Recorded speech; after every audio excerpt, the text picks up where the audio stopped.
Matthew Ward was 38 when they shot him and left him for dead in the Badlands above Dry Pine. He had no family, no wages coming, no plan for the following morning, only his father's folding knife in his coat and $43 sewn into the lining. He crawled toward an abandoned line shack expecting to die inside its walls. What nobody knew, not the men who shot him, not the 2 generations who had walked past that shack without looking twice, was that a stranger had left something hidden inside it long ago, and it was going to change everything. Settle in and tell us where you're watching from. Matthew Ward had been on the range since he was 14, and in the 24 years since his father died beneath an overturned wagon at the ford of the Little Powder, he had learned to be quiet, to work, and to expect very little in the way of kindness from a country that offered none. His mother had died of a lung fever the winter he turned 7. And he remembered her only in fragments, the smell of wood smoke in her braid, the way she hummed while mending in the last light of the day, a single dress the color of wet slate that hung in the corner of the soddy lawn after she was gone. His father, a rangeland cowman named John Ward, had done his best after that, and had loved his son plainly and without complication. And when John died, the boy was left with 2 horses, a worn stock saddle, a Bible he could not yet read all the way through, and a bone-handled folding knife that his father had carried since before the war.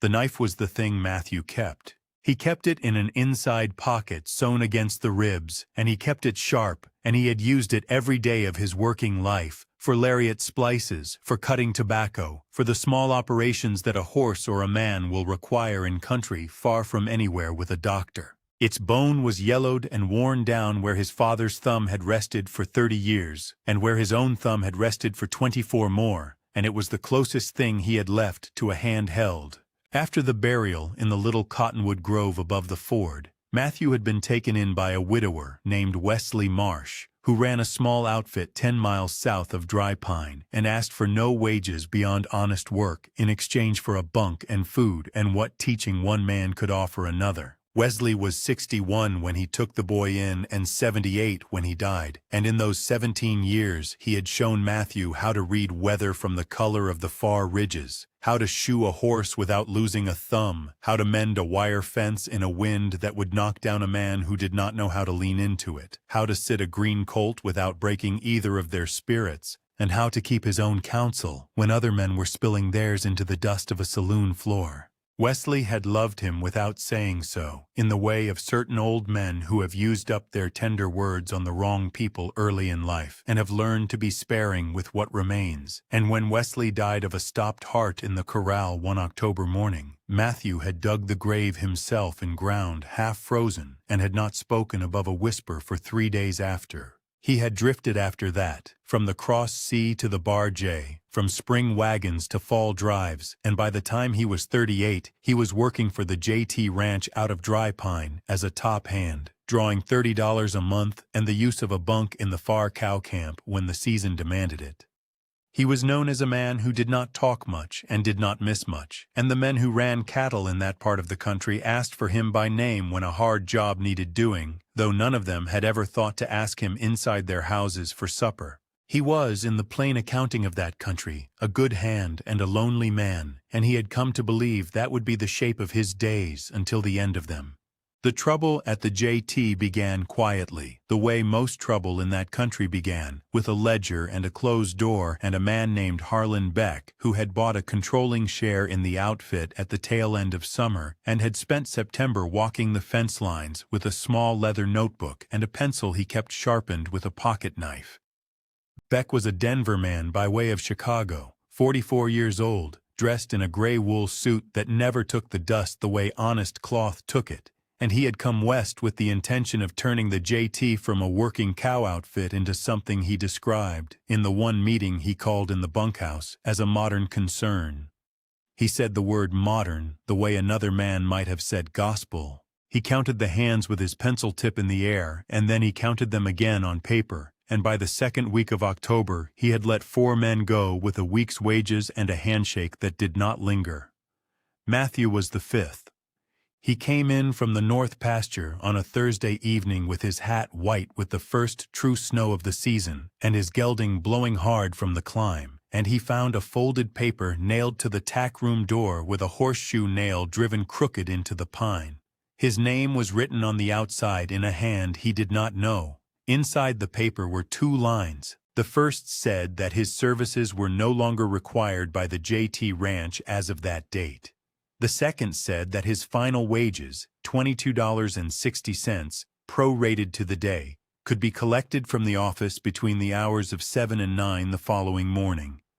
It was signed H. Beck in a neat clerkly script and dated in the corner as if the date mattered more than the man. Matthew read the paper twice. He folded it along the crease Beck had made, and he put it in the same inside pocket where he kept his father's knife, because he did not have another pocket for such things, and because he was not the sort of man who threw paper on the ground even when the paper had done him harm. He unsaddled the gelding and rubbed him down with a twist of clean straw and forked him a measure of hay, and he stood a moment with his hand on the horse's neck feeling the heat come up through the winter coat. Then he walked to the bunkhouse and rolled his bedroll and gathered the few things a man gathers in 17 years of drifting: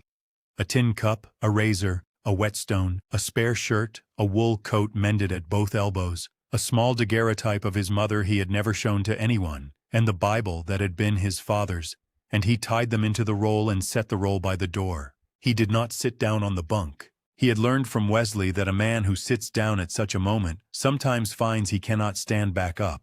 In the morning, he went to the office at 7, and Beck counted the $22.60 into his palm in silver and small paper, and Beck did not look at his face while he did it. Beck said the country was changing and that the outfit had to change with it. Matthew said nothing. He touched the brim of his hat because his father had taught him to touch the brim of his hat, whether the man across from him had earned it or not, and he walked out into a cold blue morning with the money in his coat and the folded notice against his ribs beside the knife, and he saddled a horse the JT had sold him 3 years back for $15 against wages. A rangy sorrel named Pete with 1 white sock and a scar across the off shoulder from a wire cut that had healed clean. And he rode out through the gate without looking back at the ranch house or the bunkhouse or the corral where he had broken more colts than he could remember. The road out of Dry Pine ran north along the shoulder of the creek for 2 miles and then bent up into the Badlands where the grass thinned and the sage took over and the country began to fold itself into dry washes and clay ridges the color of an old bruise. Matthew rode at a walk because Pete had a long way to go, and because a man in his position did not know yet where he was going and there was no sense running toward it.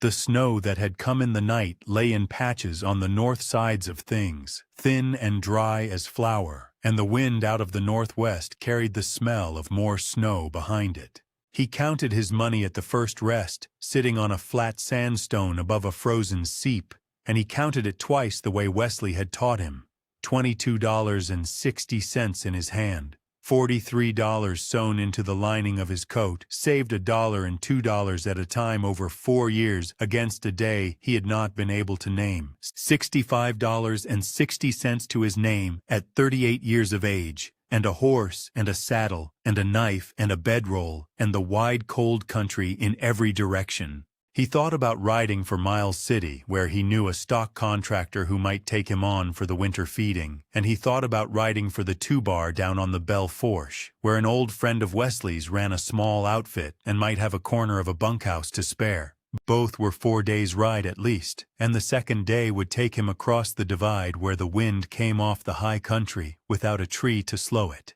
He decided on the 2-bar because the man there had known Wesley, and because a man who had known Wesley might look at him with something other than the pencil-tip appraisal of Harlan Beck.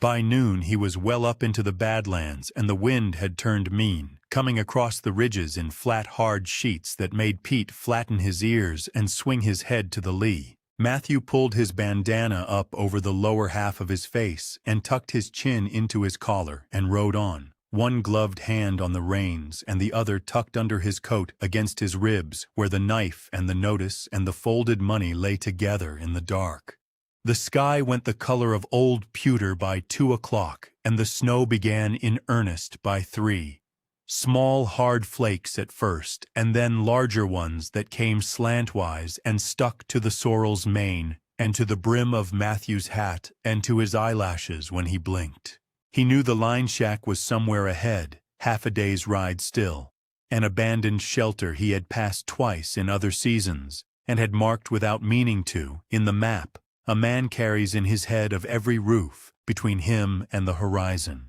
He did not see the two men until they were already close enough to shoot him. They came out of a fold in the Badlands he had ridden past without reading. Two riders on dark horses with their collars up and their hats pulled low, and one of them called his name across the snow in a voice he half recognized and could not place. Matthew reined Pete in and put his hand flat on the sorrel's neck, because a horse will tell a man what a man cannot yet tell himself, and Pete's neck was hard as a plank under the glove. The nearer rider said something about Beck and about a matter that needed settling out of sight of the road, and the farther rider did not speak at all, but lifted a short-barreled rifle out from under the flap of his coat with the small, unhurried motion of a man who had done it before. Matthew had time to think one clear thought, which was that he had never expected to die for another man's business, and then the rifle went off and the sound of it came back off the ridges twice, and a hot iron went through him under the collarbone on the left side and out through the shoulder blade, and Pete went sideways under him, and Matthew went off the sorrel into the snow. He heard the two riders talk above him for what felt like a long time and was probably not, and he heard one of them say, "Leave him. The cold will finish it," and he heard the sound of Pete being led away at a trot with his empty stirrups swinging. Then there was only the wind and the snow coming down on his face and the taste of copper in his mouth. He lay still until he could no longer hear the horses, and then he rolled onto his good side and got his knees under him and then his boots, and he began to walk in the direction he had been riding because it was the only direction he knew. He walked, and then he crawled, and then he walked again, and the blood froze in the wool of his coat before it could soak through, which Wesley had once told him was the one small mercy of a shoulder wound in a cold country. The line shack came up out of the snow before he had earned the sight of it, a low rectangle of gray logs set against the lee of a sandstone shoulder, and Matthew got the door open with his good shoulder and fell inside and lay for a while on the plank floor, listening to his own breath. The shack was 10 feet by 12, built of peeled lodgepole logs, chinked with a gray clay that had cracked and fallen out in places, so that thin bars of daylight came through the walls and lay across the floor like the strings of a broken instrument. The roof was shakes over pole rafters, sagging in the middle but still whole, and the door was of 2 planks pegged to a cross batten with square-headed nails black with age. Inside there was a sheet iron stove no bigger than a bread box set on 4 flat stones, its pipe running up through a tin collar in the roof, and beside it a low bunk of pole and rope with a straw tick gone brown and thin. There was a small square window with 2 panes remaining and one gone and stuffed with a rag, and under the window a plank shelf holding a tin plate, a tin cup, a bent spoon, and a coffee pot with its handle wired back on. The floor was of rough planks laid over sleepers, and one of the planks near the stove had been cut short at some point and fitted with a scrap of a different wood, darker and finer grained, which Matthew noticed and forgot in the same breath. In the corner behind the door stood a short-handled axe with a split helve wound with wet rawhide that had shrunk and set hard as bone, and beside the axe was a tin bucket half full of pine kindling that someone had split small and stacked with the care of a man who knew he would come back to it and had turned out to be wrong. Matthew lay on the floor until the shivering that had begun to shake him meant more than the wound did, and then he got himself upright against the bunk and made the fire. He fed the stove 1 splinter at a time with his right hand because his left arm would not answer, and when the small flame took, he pushed in the split pine and closed the door on it and sat listening to the iron tick as it warmed. He cut his coat and shirt away from the wound with his father's knife, held awkwardly in his right hand, and he washed the entry and the exit with snow melted in the tin cup, and packed both with a strip torn from the tail of his spare shirt, and he tied the whole business closed with a length of cord from his bedroll. He drank melted snow until his mouth stopped tasting of iron. Then he slept sitting upright against the bunk because he did not trust himself to lie down, and he woke in the blue light before dawn, with the stove gone cold and the wind rattling the door on its leather hinges, and he began the long, careful business of staying alive. By the second afternoon, he could stand for a quarter hour at a time without the room going gray at the edges, and he began to look at the shack as a man looks at a place he might have to live in. He counted the kindling in the bucket and the split wood stacked outside under the eave, and he found a small crock of beans behind the stove, with perhaps 2 cups left in the bottom under a lid of tin, and he found a twist of paper containing coffee that had lost most of its smell, but not all of it. He found nothing else that a man could eat.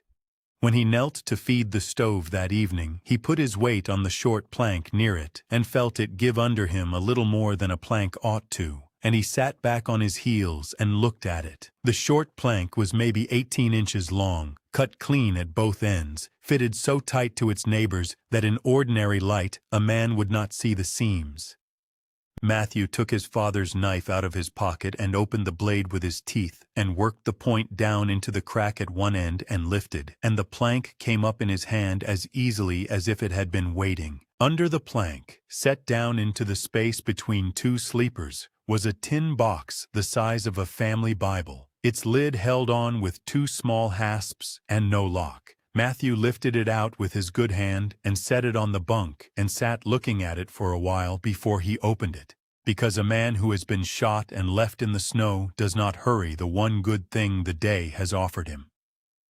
When he unhooked the hasps and lifted the lid, he found, laid in careful order on a folded square of oilcloth, a small canvas sack tied at the throat with a leather thong, a bundle of papers folded and tied with the same kind of thong, and a single object wrapped in a scrap of blue calico. He untied the sack first, because money is the plainest of a man's questions, and he poured the contents into his palm and counted 42 double eagles and 11 half eagles and a small heap of silver, and when he had done the sum twice, he had $897.50 in his hand in a country where a good horse cost 40. He put the money back in the sack and set the sack on the bunk and picked up the bundle of papers, and he untied the thong and unfolded the top sheet, and by the light of the open stove door he began to read. He read the letter twice through before he folded it back along its creases, and when he had folded it, he sat for a long while with his good hand flat on the tin box, because the man who had written it, a horse trader named Josiah Fenn, who had lived in the shack 3 winters between 1878 and 1881, and who had ridden out one April morning and never been seen again in that country,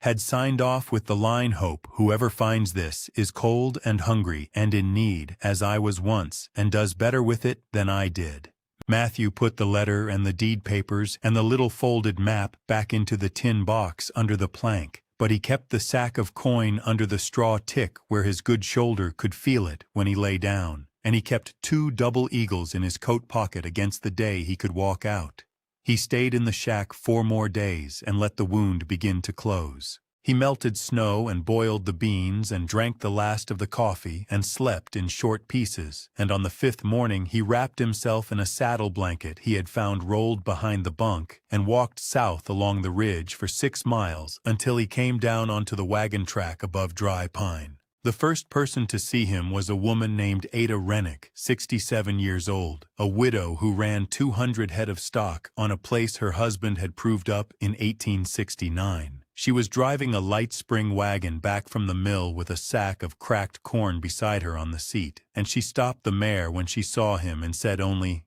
"Get in." She did not ask him what had happened. She drove him the 4 miles to her kitchen, sat him at a plank table scrubbed pale with lye, and put a bowl of hot beef broth in front of him before she looked at the wound. She had nursed her husband through worse in the war, she said, and she cut the shirt away and cleaned the entry and exit again with corn whiskey and packed both holes with a poultice of pine tar and lard she made in a tin pan on the stove. She fed him and let him sleep in a small back room with a window that faced the ridges, and she asked no questions for 2 days. On the 3rd day she asked him one, which was, "Who did it?" and Matthew told her, and Ada Rennick nodded once and said nothing more about it for a week. The doctor came out on Ada's word. His name was Samuel Pike, 55 years old, and he had ridden circuit in that country for 18 years and knew every wound a man could carry. He probed the shoulder with a clean steel and pronounced it well started, re-stitched the exit with catgut, and refused payment. When Matthew put a double eagle on the table anyway, Dr. Pike looked at it and said in that case he would take it as payment for the next man who could not pay, and he put the coin in a leather pouch he kept for that purpose. He rode back to town and did not speak Matthew's name to anyone he did not trust. The sheriff came out on the 10th day. His name was Tom Halloran, 52 years old, and he had known Wesley Marsh well enough to have stood at his grave in the corral that October morning. He sat at Ada's table with his hat on his knee and listened while Matthew told him about the two men in the fold of the Badlands and about Harlan Beck's name spoken across the snow. And then Matthew opened the tin box on the table between them and showed him the deed papers and the letter and the small folded map. Halloran read the papers twice. The deed was to 160 acres, including the line shack and the sandstone shoulder and the seep below it, filed in Josiah Fenn's name in 1879 and never contested because Josiah Fenn had vanished before he could be found. The map showed where 3 other men had cashed their share of a stage robbery on the North Platte in the summer of 1880, and the letter named those 3 men, 2 of whom were still alive in that country, and one of whom was Harlan Beck's father. Halloran put his hat back on his head and said, "Quiet, this is enough to hang a man," and Matthew said he did not want any man hanged, only left alone. Halloran said he would see what the law could do about the shooting on its own account, and he rode out. Word of Matthew's return to Dry Pine moved as slow news moves in that country, from a kitchen to a corral to a bunkhouse to a store. Harlan Beck left for Denver on the noon coach the day after Halloran served him a summons, and he did not come back that winter. The 2 men who had done the shooting were found by Halloran and a deputy up on the Belle Fourche and brought back in irons, and one of them talked in the jail before the week was out. By the middle of December, Matthew was walking without the sling and could saddle a horse with both hands, and by Christmas he was riding a borrowed bay of Ada Rennick's back up into the Badlands to see the shack that was now his own. He filed the deed at the courthouse in Dry Pine on the first Monday of the new year, and the clerk stamped it and entered it in the book and handed it back without comment. Nate Ivers, the blacksmith, 40 years old, and a man Wesley Marsh had once shod horses beside, made him a set of new hinges for the door and a longer stovepipe, and would not take money for either. Miriam Cole, at the store, 58, sold him at cost a coil of stovepipe wire, a bag of 10-penny nails, a new axe head, and a bolt of ticking for a proper mattress, and put a tin of coffee in the sack for nothing when he was not looking. A young cowhand named Ben Coyle, 22, who had also been let go by Beck in October, rode out with Matthew for a week in February and helped him re-chink the walls with fresh clay from the seep and cut and pack 40 new shakes for the sagging middle of the roof. They worked in cold that split the axe handle twice, and Matthew wound the helve each time with wet rawhide as he had been taught, and they ate beans and bacon on the little sheet-iron stove and slept head to foot on the bunk. By the first thaw, the shack had a tight door and a straight pipe and a chinked wall and a new plank floor over the old sleepers, and Matthew had put the tin box back under the same short plank because he had come to believe that a hiding place used once well ought to be honored. He built a pole corral behind the sandstone shoulder with lodgepole cut on his own, 160, and hauled down by a team Ada Rennick loaned him for the week. He bought 4 heifers and a young bull from a neighbor to the east with money from Josiah Fenn's sack, and he wrote the amount and the date in a ledger he kept on the plank shelf beside the tin plate and the bent spoon. He wrote in the same ledger the day Dr. Pike had come, the day Halloran had taken the map, and the day Ben Coyle had ridden home. He wrote out of habit and out of a wish that whoever came after him in that shack, whether in 5 years or 50, might find a record and know that the place had been used honestly. By April, people in Dry Pine knew his name in a way they had not known it before. He was no longer the quiet top hand at the JT who did not miss much. He was the man up at the Fenn place, and the Fenn place was what the shack and the 160 were called again after 2 generations of not being called anything at all. When he came into town on a Saturday, he tied the sorrel. Pete had been found in a livery down at Belfourche and returned to him by Halloran in February with the scar on the off-shoulder unchanged. Outside Miriam Cole's store and stepped inside, and Miriam said, "Morning, Mr. Ward," in a voice that had always before been reserved for landowners. Ada Rennick had him to supper on the second Sunday of every month and made him eat 2 helpings of whatever she had cooked, and she asked him about the heifers and the fence line and the seep as a neighbor asks a neighbor. Nate Ivers taught him to weld a broken tug in the forge behind the smithy, and Ben Coyle came out twice more in the spring to help set the corner posts of the north pasture and stayed for coffee each time. Dr. Pike, riding through in May on his circuit, stopped at the shack for an hour and looked at the shoulder and pronounced the joint sound, and he sat on the bunk afterward and drank coffee out of the tin cup with the wired handle and said the country was better for a man like Matthew being back on his own ground. Matthew kept the shack plain. He did not build on, and he did not paint.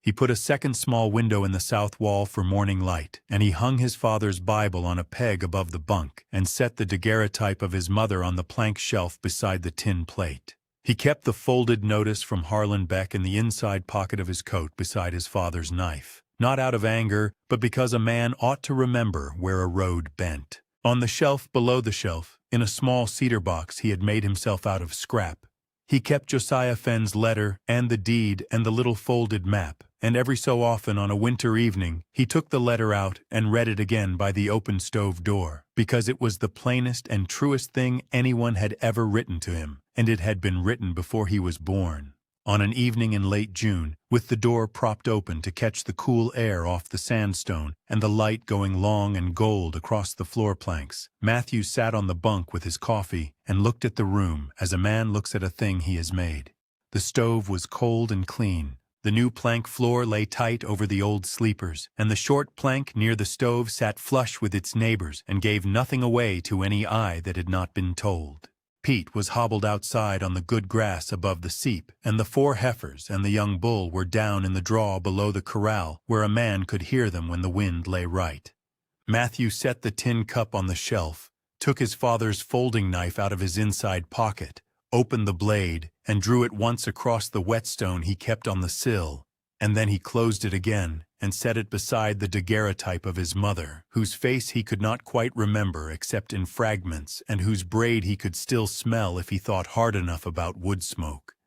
He took Josiah Fenn's letter out of the cedar box and unfolded it on his knee and did not read it this time, only looked at the shape of the handwriting, which was the handwriting of a man who had sat at this same plank shelf and written by this same window and hoped, without knowing whom he was hoping for someone like Matthew to come along in a bad hour and find what he had left. He thought of Wesley Marsh, who had been 61 when he took a 7-year-old boy in for the price of honest work, and who had died in the corral one October morning without a word of complaint, and who had taught him to wind a split-axe helve with wet rawhide, and to keep his own counsel and to stand up rather than sit down when a bad piece of paper was handed to him. He thought of his father, John Ward, whose thumb had worn the bone handle of the knife yellow before Matthew's thumb ever touched it, and of his mother in the slate-colored dress in the corner of the soddy. He thought of Harlan Beck in his gray wool suit counting hands with a pencil tip in the air, and of the 2 men in the fold of the Badlands who had spoken his name across the snow and left him for the cold to finish.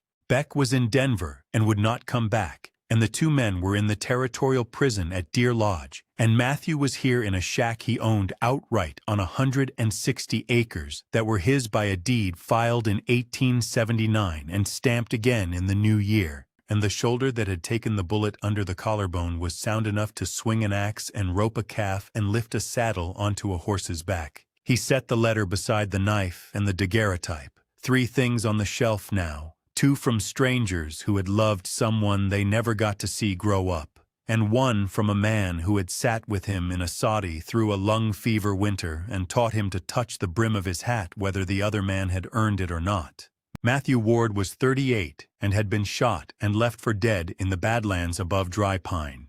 He had $65.60 to his name, and a horse and a saddle and a knife and a folded piece of paper firing him from the only place he worked. He had crawled into an abandoned line shack, expecting to die in it. It was the best shack a man had ever crawled into. It was the best $65.60 he had ever carried, and the best 160 acres anyone in that country had ever walked past without looking twice, and it was, at the end of a long winter and a longer spring, his home. If this story stayed with you, take a moment to subscribe and share it with someone who understands that the quiet ones are often carrying more than they show. And let us know in the comments where you're watching from tonight, whether it's a porch light in a small town or a kitchen table at the end of a long day. And before you go, sit with this a while. What has been handed to you, or hidden for you, by someone you never got to meet? A letter,